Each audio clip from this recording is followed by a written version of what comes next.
say. Do it for Christ. Only got one life.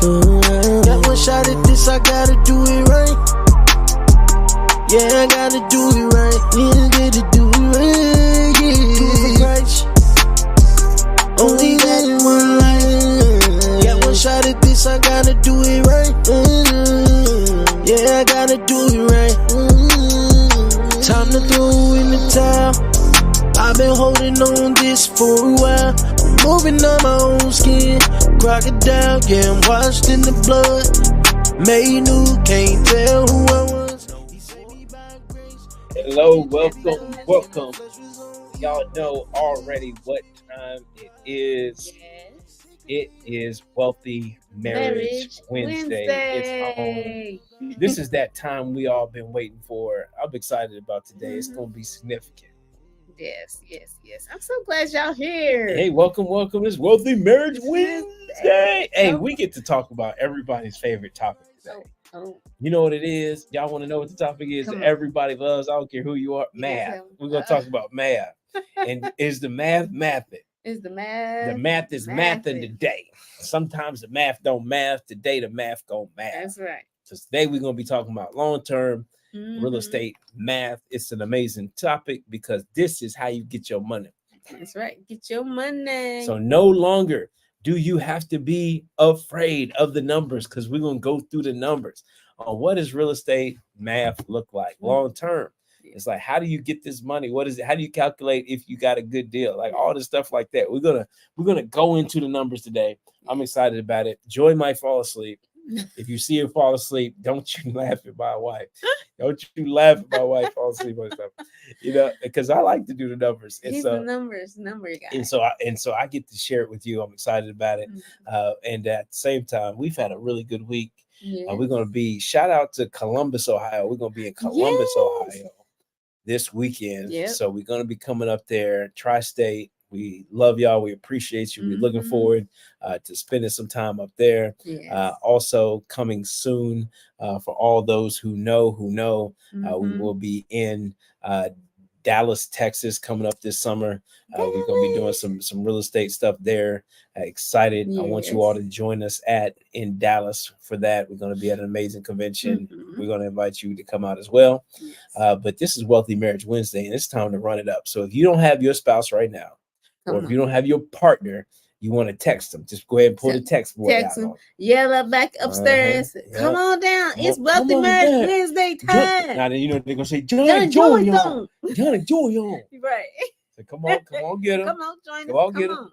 Hey, get your notepad ready. Get that notepad, because we're going to be talking that math today, and that math about getting this money. And this is a topic. And the reason why we said we're going to talk about real estate math, because this is the one thing that literally makes or break most investors. It really is you'll hear people talking. They got the mindset right. They finally got their mindset right. They like, yeah, I know I need to invest. I know I ain't been doing it right. I know it. I mean, their mindset is on point. That's right. I mean, they killing it. Yeah.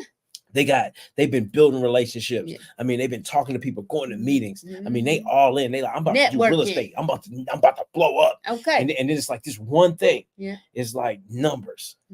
Oh man, do the numbers work?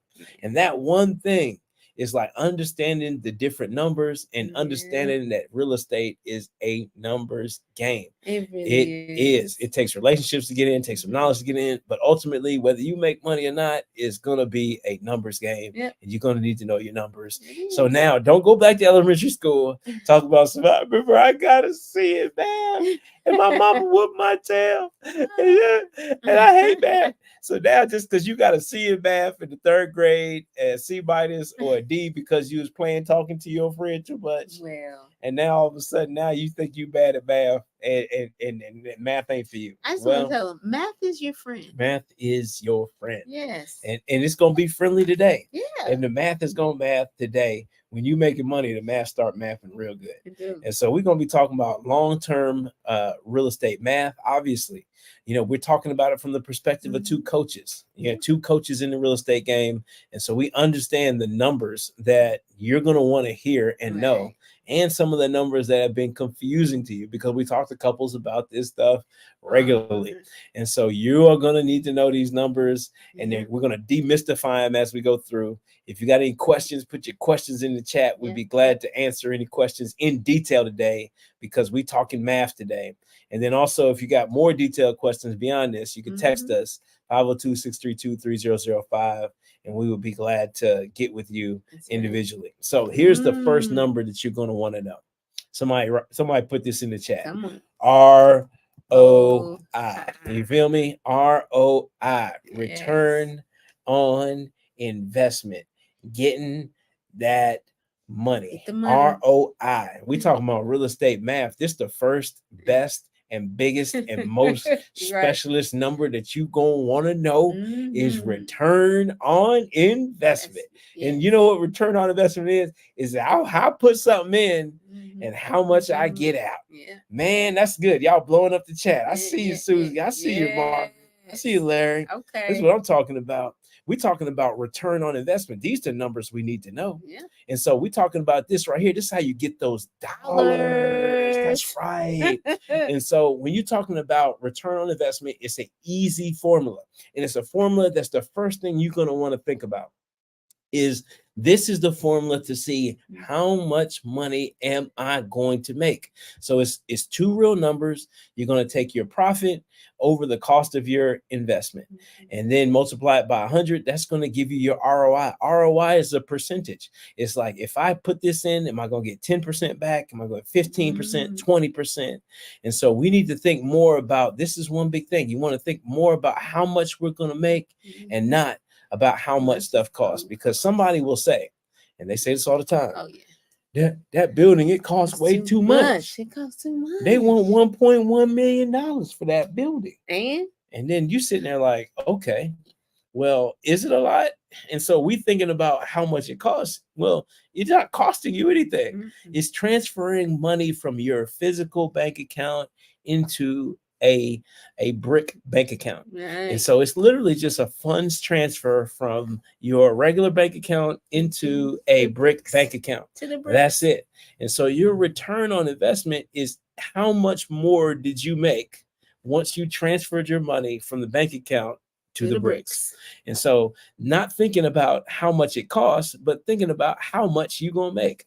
I know somebody, they was so excited, Joy. Oh my goodness gracious. They saw a $20,000 whole house. They was like, I'm finna buy this whole house for $20,000 cash. Okay. Right? Then they told me they was going to put $30,000 into it. Okay. Right. Right. That's what they told me. That's what they said. And then they said, you know what? I'm gonna fix that bad boy up. I bought it for 20. Okay. I'm gonna fix it up for 30. Okay. And I'm gonna sell it for 100. Oh. And then they said, you know what they said? What they said? John, I'm about to make $50,000 cash money. You understand me? Yeah. And so they were thinking they was gonna make $50,000. Do you know what that rehab turned into? Well, they ended up buying the house. For 20, but then they didn't think about all the holding costs and the interest because they didn't have all the money. So then that cost them another $5,000. Okay. Then the rehab budget that was $30,000, John is gonna be $30,000, ended up being $60,000. So now they were in it for $85,000, and the house still sold for $100,000 after they paid the realtors their percentage, after they paid closing costs. Wow. They made a total of $7,000 on this property. Okay. And so now we were thinking about the wrong thing. Yeah. We were thinking this is a cheap house and I want to buy something cheap. So cheap is not the same as ROI. Right. ROI means how much am I going to make?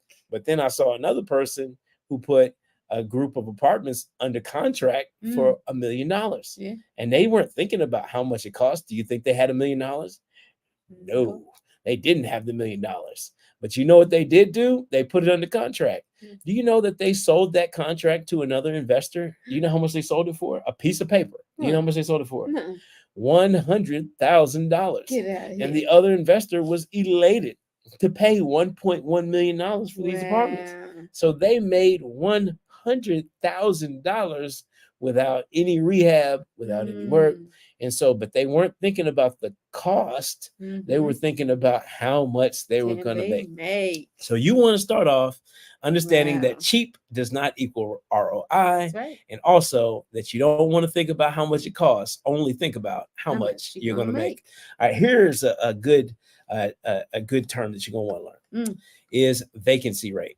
Vacancy rate equals the number of vacant units divided by the total units. So if I'm buying a building, I'm going to want to know this number. Why do I want to know the vacancy rate? So the vacancy rate is a lot of times people say, oh, I'm about to rent. Hey, John, they say, Joy, I'm about to buy this building. How much you going to buy the building for? $100,000. I got a steal. A steal. It's a stupid steal. It's ridiculous. It shouldn't even happen like this. And they say, what is it? It's a duplex. All right, so I got this duplex. They say each unit is rented out. How much is it rented out for? $750 a unit. These are 1 bedroom unit, $750. They say I'm gonna get $750. And so we say, okay. Well, that's a little bit under rented, but hey, go ahead, go for your $750. You know, hey, get your money right. And so there's one term called vacancy rate that they didn't understand.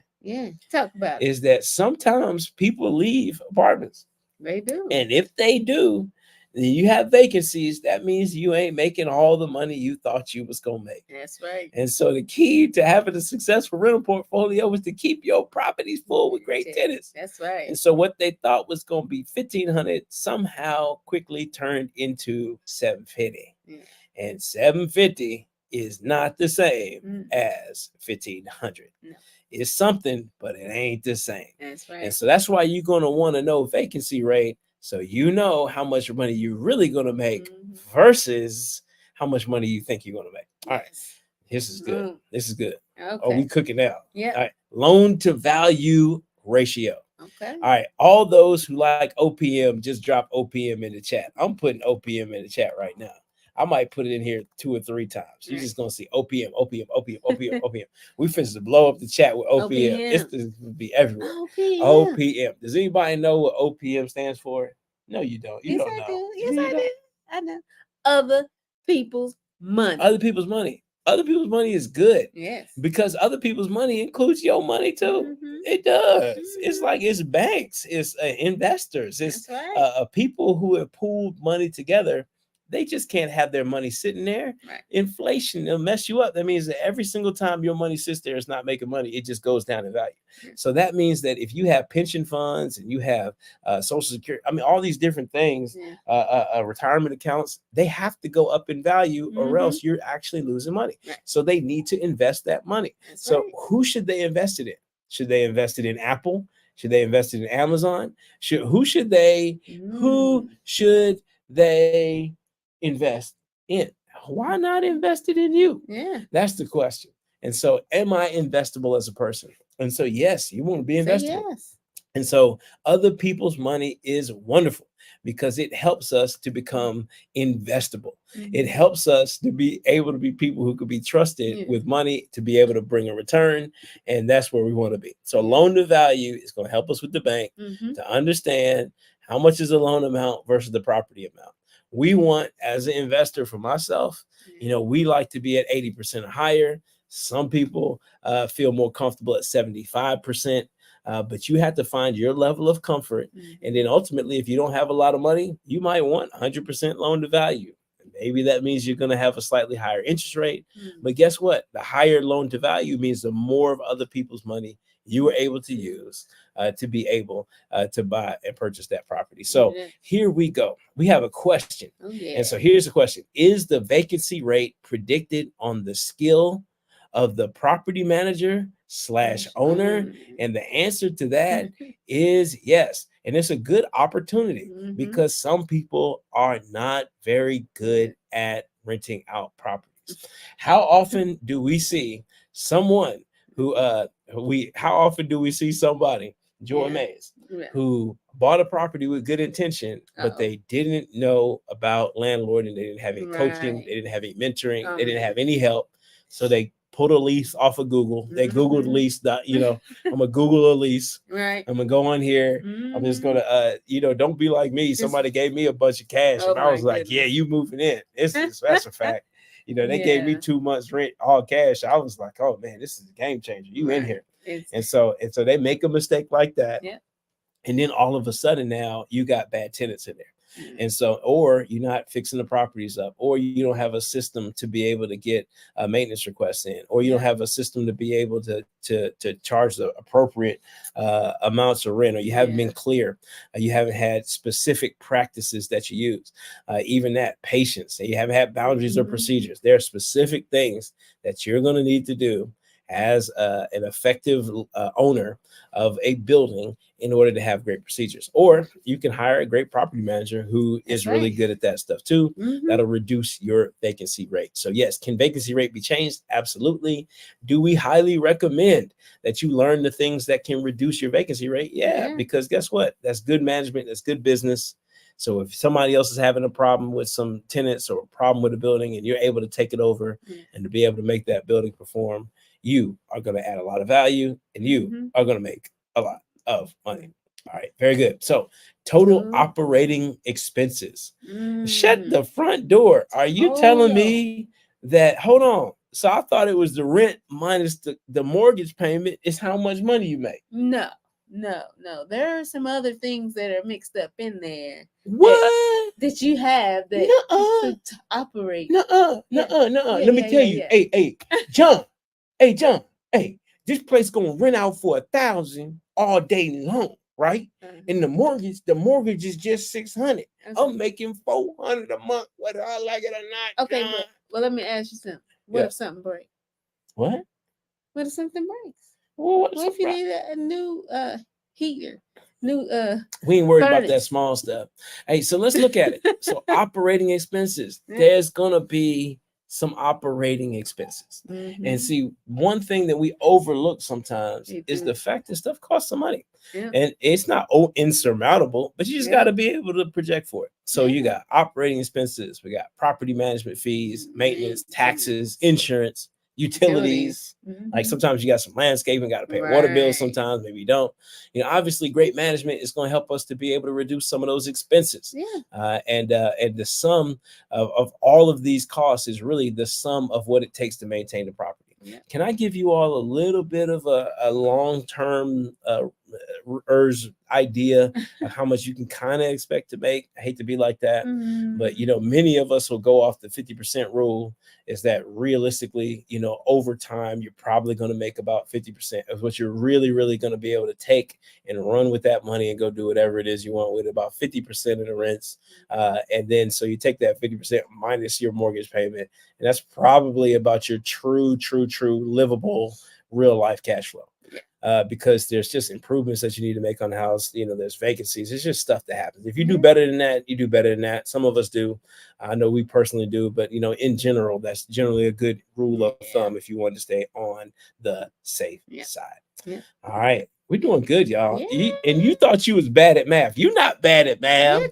You had a bad teacher in the 4th grade. All right. So let's talk about net operating. Shout out to all the 4th grade teachers. We love y'all. Net operating income.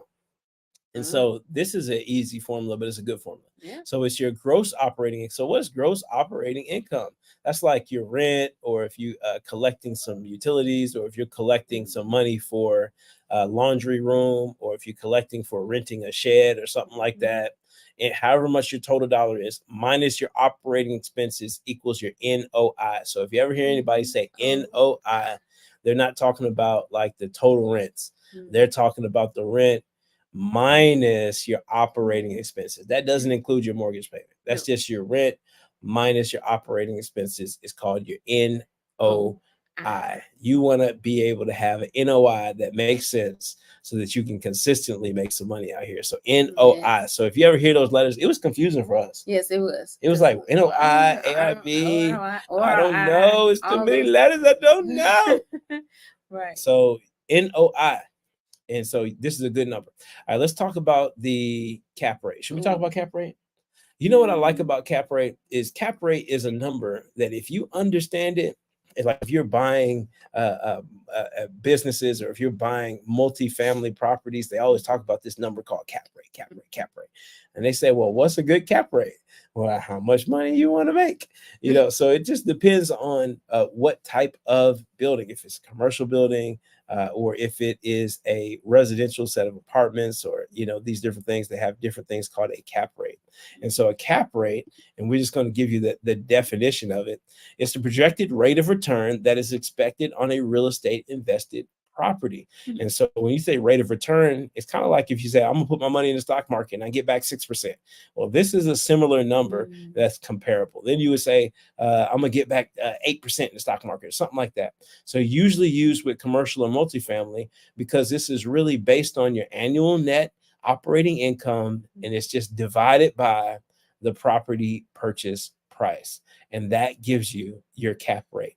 And so generally speaking, things sell in a specific area at a cap rate. So people use the cap rate to work backwards to see what's the best sale price. So if I believe the cap rate for these restaurant buildings that I'm going to lease out to Wendy's or whatever is 6%. Well, they'll work backwards from 6% in order to find what they believe is the right sale price or purchase price for that particular asset. And so for you, your role will be to be able to sell at a specific cap rate. You're going to use that to, as you're going through, maybe you've improved the buildings, you painted them, maybe you got better tenants in there, maybe they made some developments in the area. And so you might have bought it at a 9 cap, but you're selling it at a 6 cap, and which means that you're able to sell it to somebody else who's able to take a little bit less return on the investment, because you have a really stable property that's now in a better area, a nicer area, and they're going to pay more for it. So you can build up a lot of equity through the cap rate. And so do your due diligence on that. And I want to share this one more piece with you. It's called the debt service coverage ratio. This is the last one. I know that's a lot of letters. We hit you with the NOI. We hit you with a lot of different. Once we did NOI, some of y'all was lost. But some of y'all said, no, I get it. I want to go deeper. I want to go deeper. Give me more. Hey, the math is mathing. The ROI. We hit them with the ROI. The math was mathing. So we're going to keep going to the math. Debt service coverage ratio. This is a big deal. This is becoming more popular now too. Well, it's an important ratio, especially if you want to deal with the bank. And so they're going to want to know that you can make your mortgage payment. That's what this is. It's that I got plenty coming in that's going to make my mortgage payment. So net operating income, we already know what that is. That's your total amount that your revenues that are coming in, your gross income minus your operating expenses. We talked about what that was. And then you're just going to divide that by your debt service. And so that's it. Debt service is your mortgage payment. That's like your principal and interest. And so you want to divide that by your debt service. And then that's going to give you your debt service coverage ratio, because a bank wants to make sure you go make your payments on time. And if you like us, I'm going to tell you, our credit never got higher than being a real estate investor, which is crazy. Right. Yeah. It's like I didn't even know you could get up that high. Right. And so we was at like 8 something. It's like I checked it one time, it was at 842. And it tried to drop down. I think we're at 801 or 802 now, but whatever. I was like 840. That's crazy.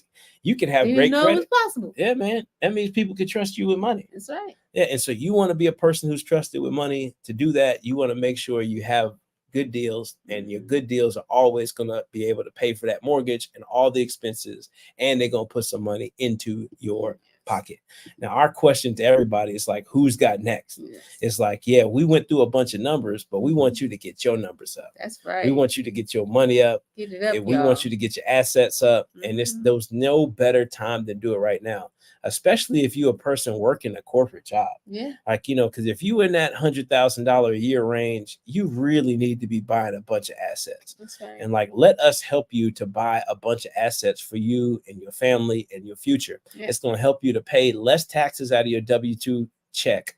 It's also going to help you to get more cash flow coming in, more net worth, and you'll be able to retire quicker and more safely. And what happens when that time comes, when sometimes AI is here. Yeah. You know, it's going to be a lot of jobs who thought they were secure, who not as secure as they once thought they were. Yeah. You want to have some assets. You want to start a business. I'm going to tell you right now, what's the best way to start a business? A best way to start a business is to loan the money to yourself. And a best way, the best way to loan some money to yourself is to if you loan some money to yourself, it's through your property. You know, take an asset that's already going to pay for whatever the note is, and to be able to loan your money. So you want to start a business, you got some unusual expenses, you got some life things that's going on. It's a great way to do it.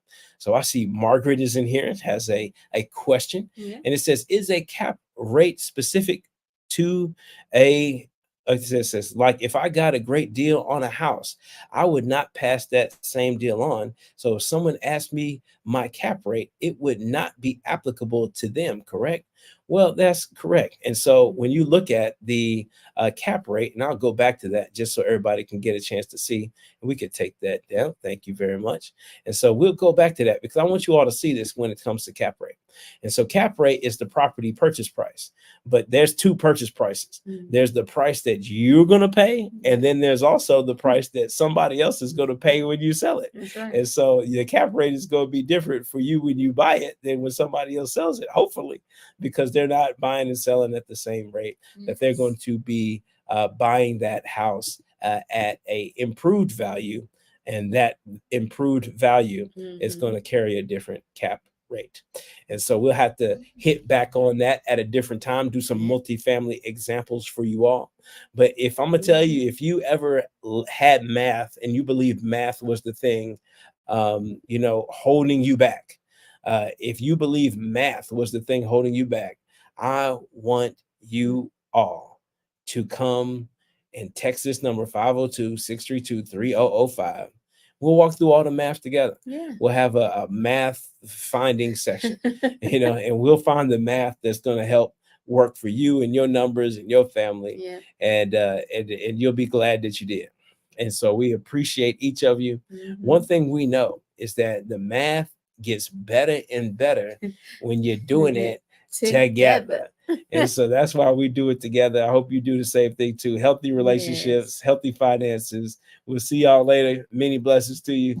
See y'all next time. Peace.